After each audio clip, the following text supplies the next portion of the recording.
Hi, Melanie Muenchinger here, illustrator for Gina K Designs. Today I'm going to be sharing a project with one of my past frame sets, Festive Frame.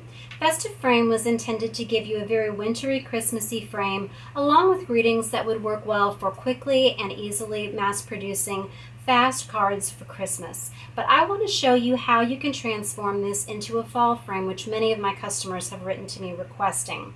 Some of these greetings will work for fall as well, and if you color this poinsettia with lots of different colors and add just an acorn from my A Year of Leaves stamp set, you can create these gorgeous fall sprays in your corners. You're going to love how easy this is to do.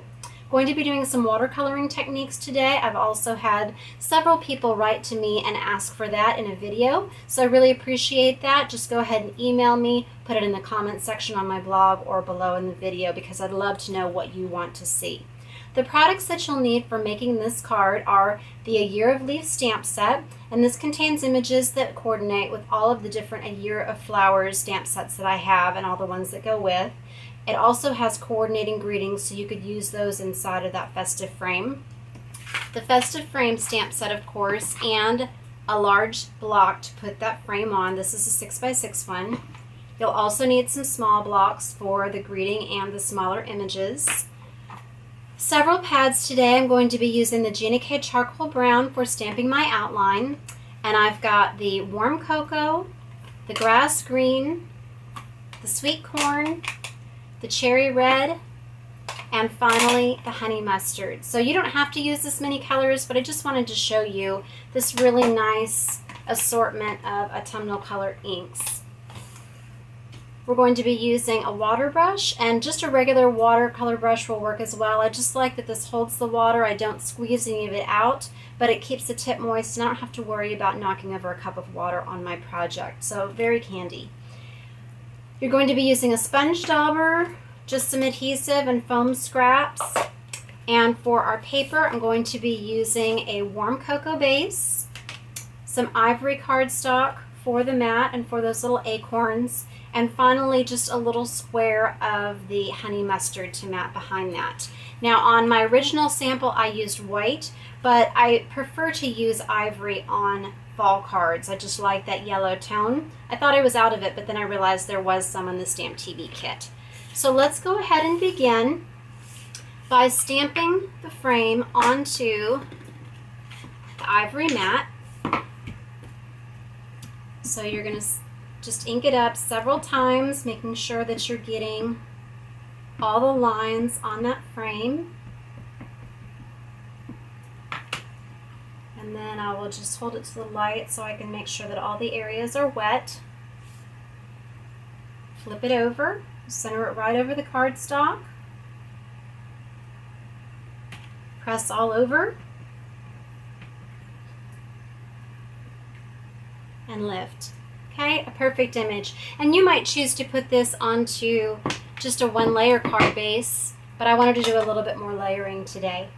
Okay, so let's go ahead and do a little bit of coloring. I'm going to start by using this warm cocoa on the pine cone, and I'm going to just rub the edge of that mat right into the lid. And the nice thing about that, you won't waste any ink, because when you close the pad back up, the next time you go to color, you'll be able to just touch your wet brush to it and the ink is activated again.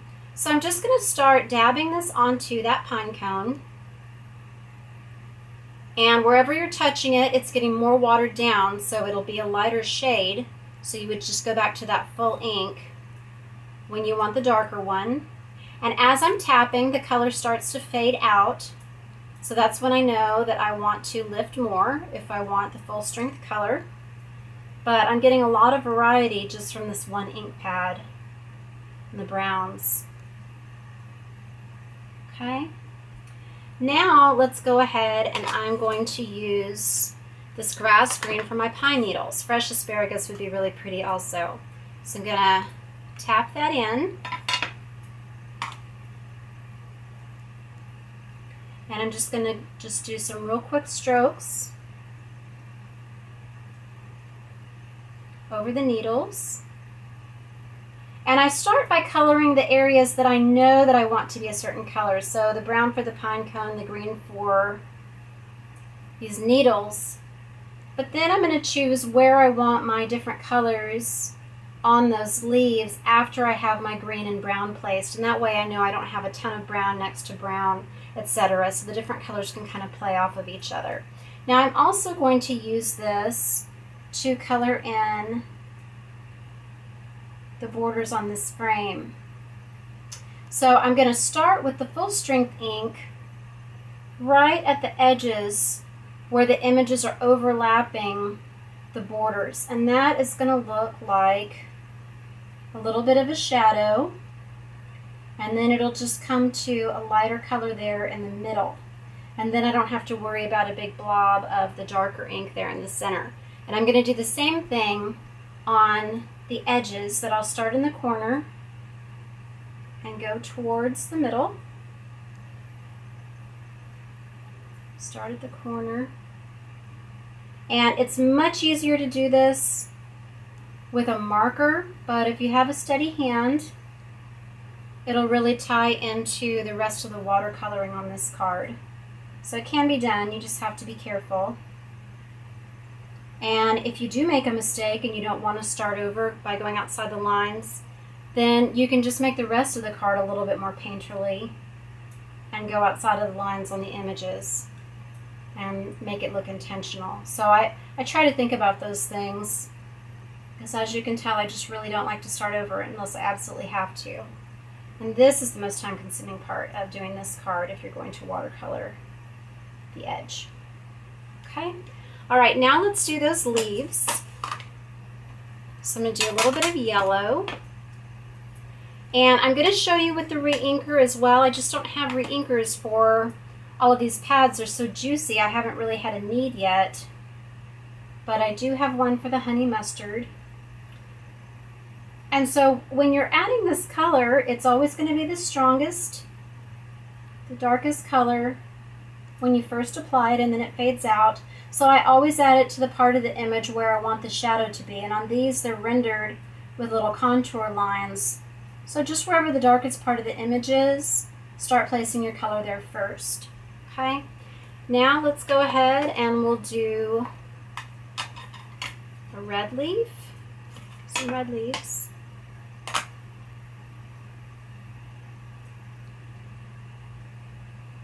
And I didn't bother to try to wipe my brush off, so this is kind of blending in some of that sweet corn to give me some orange. So this is a lot more muted, obviously, than using dark or bright alcohol markers, but it's just a really nice look and a nice change.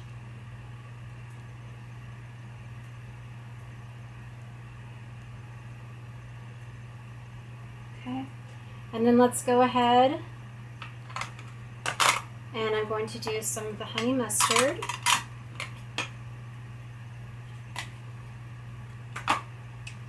So this is a great way to use your pads. You know, when I started stamping, I wanted every color pad that I could get my hands on because I was so excited about stamping techniques, but I didn't have a lot of coloring tools. And it's really great to use your pads this way because you've already got something that is coordinating with your cardstock if you buy coordinating cardstock.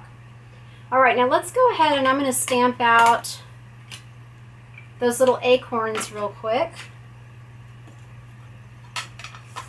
And I'll do that with the reinker to show you because I want that to be a little bit darker. So we're going to just stamp these onto a scrap. I love these as an embellishment. Okay. All right, so here's the honey mustard. Here's the lid. Here's the reinker. So you see just one drop of that, how much more concentrated it is than just wiping onto the pad.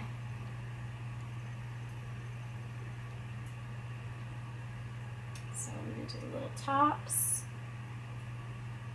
And then start on one side and work my way over. Come back in here on the other side. It's okay if you go out the side of the lines because we're cutting these out. Okay. Here are two that I've already cut out. So you see how just popping those up, that's just going to give you so much more dimension and doesn't look like Christmas anymore. It looks like fall. Now another thing that I wanted to show you on here, you might choose to keep your frame just like that. I need to fill in just a couple more leaves here really quickly. So I'll do that with the green. But I'm going to go ahead and share the masking technique that we've done many times together if you watched any of my videos, and show you how I prepare the masks for this particular frame. These are going to be really useful, and you can go back to these again and again for your stamping. Okay, so I am going to use this oak leaf, close up my pads. So here are two of the frames that I have stamped onto some scratch paper. So on one of them, I've cut out these sides so that you can sponge or stamp into these areas. And on this one, I've cut out the middle for stamping your focal points or greetings or sponging in there. So let's go ahead and, again, we could leave it like this, but I want to go ahead and add a leaf to each corner. So I'm going to cover that up, get my charcoal brown so that the outline matches, and this is going to end up looking like seamless frame.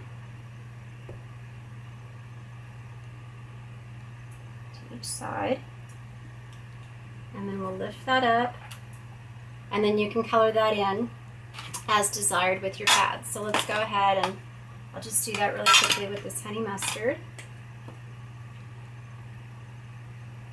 And since we're doing fall leaves, you might want to go ahead and just grab ink from another color pad at the same time and just let those mix together. And if you want to use watercolor paper, that is going to be perfect for just letting this color get even more mottled and blended and wicked together. But you want to make sure that you're using the heavy Baseweight cardstock, especially if you're using it as your base. But even if you're not, the water does tend to make the paper warp, so that's just something to keep in mind. Okay? Alright, now let's go ahead and close those up. And I think I'm going to go ahead and orient the frame this way just to show you that on a card.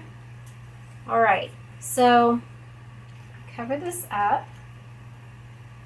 And I'm going to use the sweet corn and just lightly brush it in, starting on the mat and going inwards. And if you get it too dark in one spot, just keep layering the ink on lightly. Okay, there we go.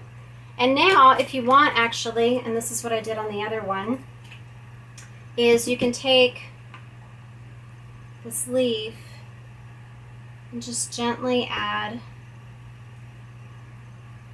a couple more leaves to that middle. Okay. And so now you really have coordination there, and the fall theme is just really popping. And then I'm going to take this Celebrate the Season greeting, and I like to do my greeting last because when you sponge it for a greeting, even if the ink is crisp and dry, it's still going to soften it up a little bit. So I like to put the greeting on last. Okay, and then you would just pop up these little acorns to the corners. But isn't that pretty? Very quick. It's completely a fall frame now. You would just trim that down. Apply your mats. And adhere to your card base. I hope you enjoyed the tips in this video. You might already have these two sets in your collection if you have a lot of my sets. Both very versatile though, very fun, and really useful for the upcoming holidays. Thank you for watching today. Please visit my blog, Hands, Head, and Heart, for more inspiration and information.